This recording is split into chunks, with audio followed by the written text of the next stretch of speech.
Welcome to the Wisdom Lifestyle Money Show. I'm your host, Scott Dillingham. Today I have two special guests with us, Michael Citron, who is one of our mortgage agents, and his good friend Tina, a local real estate agent. Enjoy the show. Michael Citron here from the Wisdom Lifestyle Money Podcast. Today I'm here with the very talented real estate agent Tina from LC Platinum Realty. Hi, thank you. Thank you for having me. Thanks for coming on the podcast. Appreciate it. So we just did a live Q&A on Instagram and we answered some questions and we're going to go over them in more detail on this podcast episode. Yeah, so I polled my followers and they all had a couple of questions that they wanted to ask you. So first one is, how high do you think the interest rate is going to go? I think that the prime rate is going to go to 5.2 to 5.7%. I think there's going to be two more increases of either 0.25% to 0.5%. And that's all going to be in this year?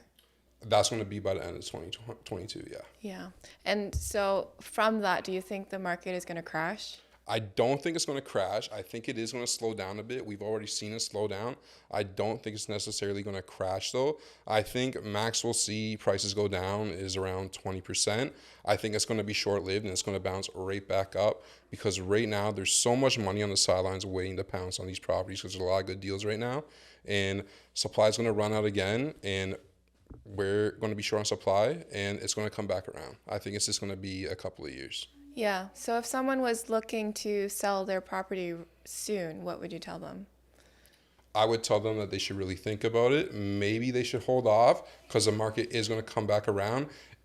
If they are adamant on selling right now, though, I would definitely recommend putting on the market right now because I do think that prices are going to come down more within the next month or two. Yeah, I agree. And we are in the summer market. It's a little bit slower. And when Right. everyone's back in the city for September for school, I think it will rebound a little bit. Right, I absolutely, agree. absolutely. So for someone that already has a mortgage, do you recommend that they switch to fixed if they're currently variable? It depends on the situation. If they have plans to refinance and pull some money out, then they should do that before locking in. That way there's less of a penalty to pay. They also need to consider the penalty payments, right? So if they're in a home right now and they're on a variable rate and they're thinking, oh, like we want to upgrade in like 3 to 5 years to get our dream home. We're not happy in this place right now. It's a short time thing. I would recommend just staying the variable rate because if they get locked into a fix, there's going to be a penalty to pay. So if you're on a 5-year term and you sell it after 2 to 3 years, you're going to have to pay the remaining 2 to 3 years of interest to the lender. So you're talking like 10K plus in penalties. Where if you're on a variable rate mortgage, it's only 3 months of penalties to pay. You're talking maybe $1,500 to $3,000, right? Mm-hmm. So you definitely got to consider that. And if you're going to save that amount of money when you do break your term, right? If you switch. Yeah. So. What about someone that's getting a new mortgage? Do you think that they should go fixed or variable? Depends on the type of person. If it's a personal property, I would go with a fixed rate. I would only do a 3-year term instead of a 5 though, because rates are going to come back down and it's going to suck to be locked in at 5.34%. And then you see fixed rates jump down to like 3.98% or something like that, right? Mm-hmm. So I think when that happens, people are going to want to refinance out into that lower rate. So I'm predicting when that happens, it's going to be like the 2 to 3 year mark. So if they refinance after 2 to 3 years in their term, there's going to be less of a penalty because you're only on a 3-year term, right, compared to a 5-year. So I'm telling people stay away from the 5-year fixed rate term right now or go variable. Either a 3-year fixed or variable rate mortgage. That's what I'm telling my clients to get right now. Yeah. I have another question. Are you worried about the future? What's coming next? Because you know the media, they kind of put a negative spin on everything.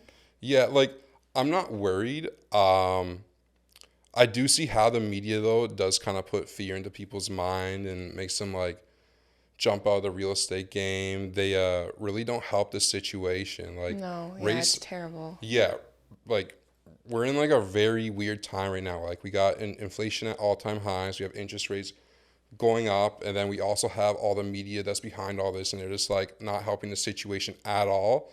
But all I know right now is that there's a lot of people jumping out, but right now is the time to jump in because a lot of people are going to make a ton of money off of this market and what's going on right now. Yeah.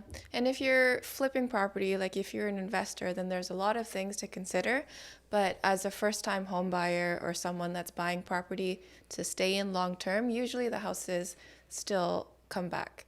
Like, Yeah. it always goes up long term. Yeah, absolutely. Yeah. If you look at historical graphs, real estate always goes up, up, up, up, and then there's a little dip, and then it goes up, up, up again. So you don't want to miss out on the next rise in the market for sure, because there's going to be money to be made. Yeah, and there's no reason to be freaking out.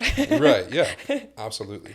Do you have any questions for me? Those are all my questions for you. Yeah. Yeah. So like, in your business, like how has the business changed for you from last year to now? How have you shifted the way that you operate to help your clients the best you can? So we are seeing a lot less activity on the real estate market now. A couple months ago, you could list a house and it would sell. You wouldn't even have to market it. I think some houses even sold without photos. It was nuts. Right. But these days, you have to really put in the time and the effort. You need to get that house in front of as many eyes as possible. And you just have to be creative doing that now. Okay. And like, from the client side, like, have you had like more clients kind of like freaking out because they're trying to sell their house not selling? Like, have you had to like kind of calm people down a little more? So I've had buyers just sit on the sidelines and wait the entire time. Right. As the house prices rised, they're waiting. Oh, it's too high. And now that it's lowering, they're like, oh wait, it's gonna crash more. So I'm not the type to kind of push any sale on anybody, but I'm just like, okay, well, if you want to keep waiting, we'll keep waiting. But we always keep an eye out. And whenever the right house comes up, then we go for that one. Okay, awesome. Yeah, that's funny. It's like there's never a right time to buy. Yeah. Everyone just sits on the sidelines and keeps waiting. But you're not going to make money unless you make the move. Right, yeah. And when the time does come for them and they do want to like jump in and buy something, like who knows, it might be too late. It might be on like the increase in the market, right? So they might miss out. So yeah, I don't think the dip is going to last for a long time. Yeah, same. I do think it's going to be short-lived. All right, Tina, thank you so much for coming on the podcast. We really appreciate your time. We know that you're extremely busy, so appreciate it so much. Yeah, thank you so much for having me. This is super fun. Absolutely.